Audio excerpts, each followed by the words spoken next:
okusinziira ku kiwandiiko ekyateekeddwa ku kibanja kya Bobi Wine ekya Facebook ennaku z'omwezi nga 4 omwezi ogwamugulansigo omwaka 2024 nga kiwa obuyinza obw'ekiseera eri omukyala amanyikiddwa nga Dr Lina Zedriga waru abuku obukulembeze obwa National Unity Platform obw'ekiseera kitegeeza nti bannayuganda mwenna abakkiririza mu nkyukakyuka n'abakkiririza mu His Excellency Robert Kyagulanyi okuba omukulembeze w'eggwanga akadde kanene ow'enjogerera Zedriga ye pulezidenti wo ow'ekiseera okuva ng'ennaku z'omwezi 5 omwezi ogwamugulansigo paka ng'ennaku z'omwezi 15 era omwezi ogwamugulansigo omwaka 2025 z'ennaku 10 ez'ekuttebeddu nga His Excellency Robert Kyagulanyi tali mu ggwanga. Obubaka bwabadde busoma bwe buti nkwasizaamu omulamuzi Dr Lina Zedriga mu bracket n'ateekamu Deputy President Northern Uganda abatwalemu ennaku nga ziizo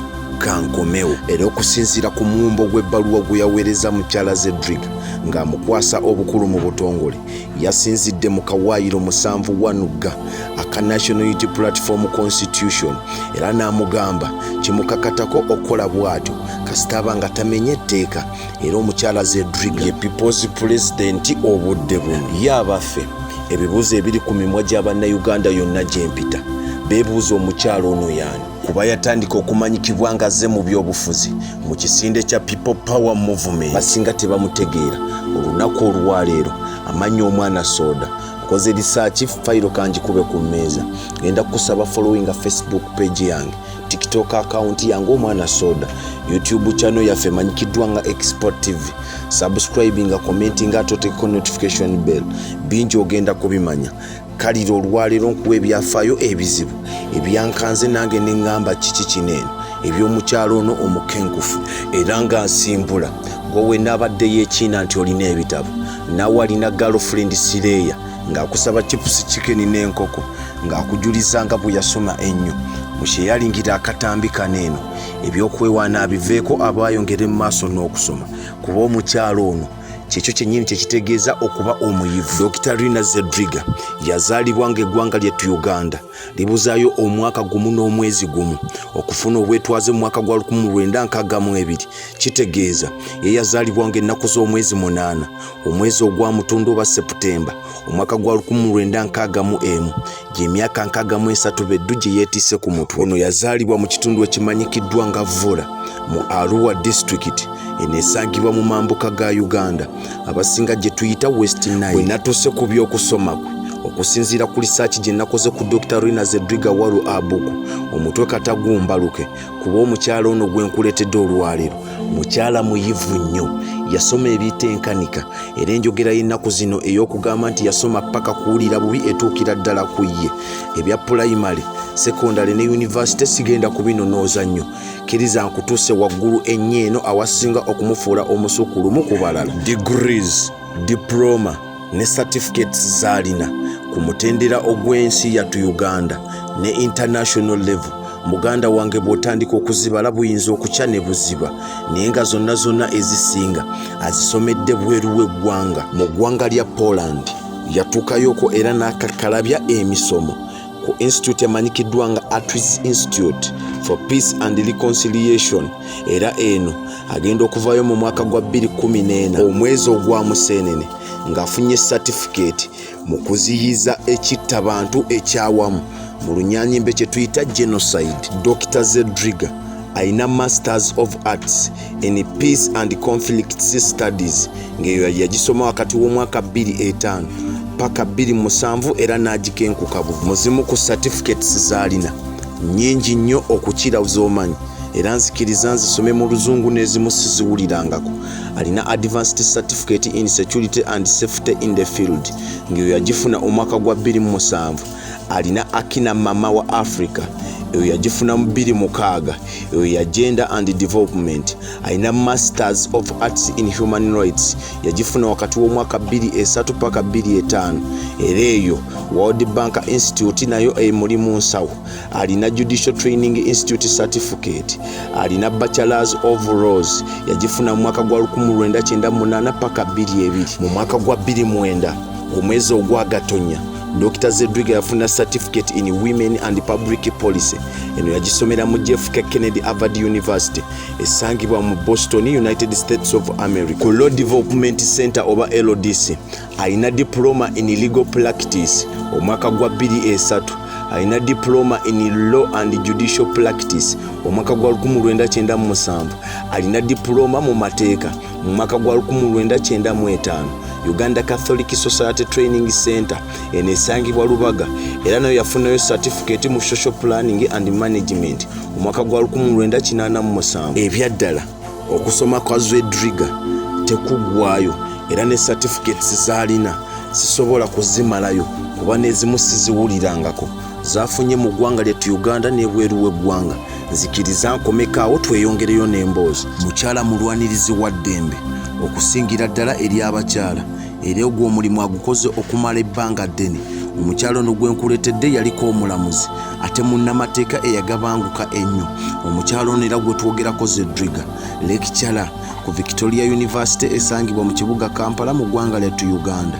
Zedriga alina foundation emanyikiddwa nga Zedriga Foundation esangibwa mu mambuka ga Uganda. Zedriga director wa Women of Peace and Security Regional Association for Community Initiative RASI era ono gwe nkubulira olunaku olwaleero era alina ekifo kya Kakalabya ku Center for Peace and Security Governance ekisangibwa mu kibuga Juba mu maserengeta ga Sudan oba ensi emanyikiddwa nga South Sudan. Okusinziira ku njogera ye n'ebuvunaanyizibwa bwa Kakalabya okuva edda n'okutuusa kati yali mukyala tawagira bya bufuzi yadde n'akamu wadde ng'omwami we yali abyenyigira mu direct era nga yali omukunzi omukulu owa Dr Kanokiza Besigye ne Forum for Democratic Party okuva mu mambuka ga Uganda oba West Nile.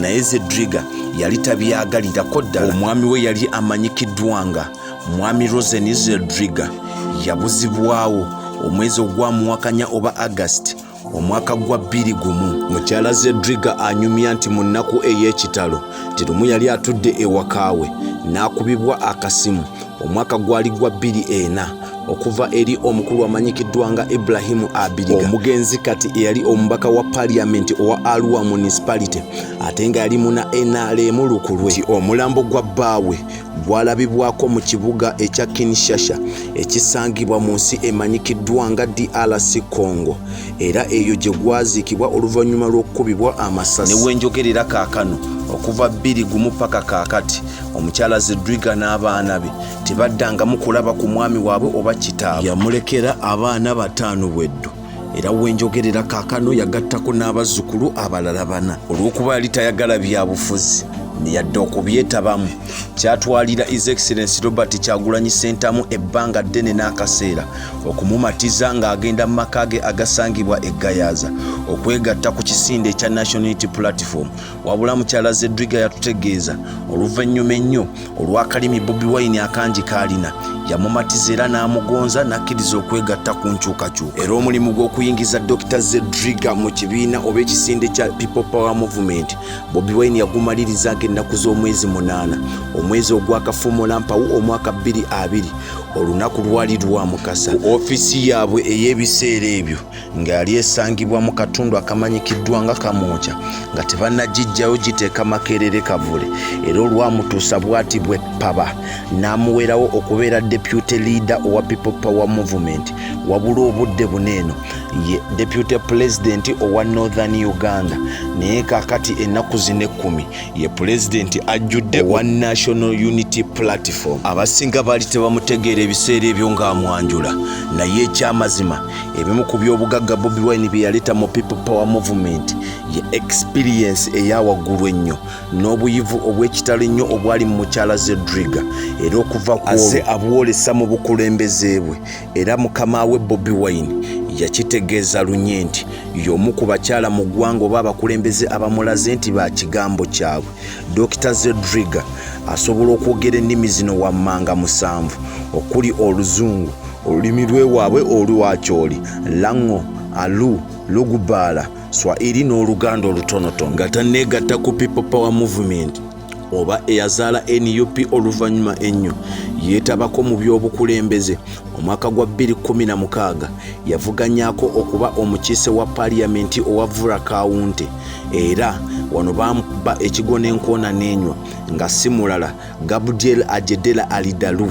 Era Zedriga ono yali mu kibiina kya Democratic Party, era okuva ku olwo yavaayo n'ategeeza nti aba Democratic Party tebaamwesiga kimala nga we kyali kisaanidde. Olw'okuba nkugambye nti obuweereza bwe obusinga buli mu bakyala, alina abakulembeze bangi nnyo mu ggwanga lyattu Uganda baakutteko era baafudde kye bali, okuli omukyala amanyikiddwa nga Evelyn Anite, ono minisita mulamba mu gavumenti ya Museveni, okuli omukyala amanyikiddwa nga Betty Amongi, ono naye minisita mu gavumenti ya Museveni, okuli omukyala amanyikiddwa nga Betty Alolo Ochan, ono mumujjukira yaliko omukulembeze w'oludda oluvuganya gavumenti mu paliyamenti yattu eya Uganda. Mukyala Zedriga mukyala mukatuliki era ayagala ennyo eddiini ye, anti buli watambula sapule temuva mu bulago, akkiririza nnyo mu Bikira Maaliya era engoye ze zaatera okwambala zibeerako Maama Maaliya. Emboozi y'omukyala amanyikiddwa nga Lina Zedriga oba omukulembeze w'eggwanga okusinziira ku bakkiririza mu nkyukakyuka naddala aba National Unity Platform teggwa malojja ng'akakuba kagenda mu ffumbiro.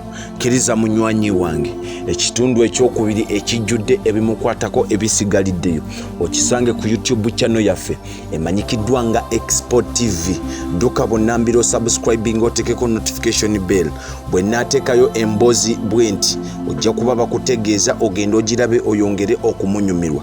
Mbadde omwana soda following emboozi nnyingi nkyaleeta. Mukama Katonda omulungi akunkuumire. Export TV to the world.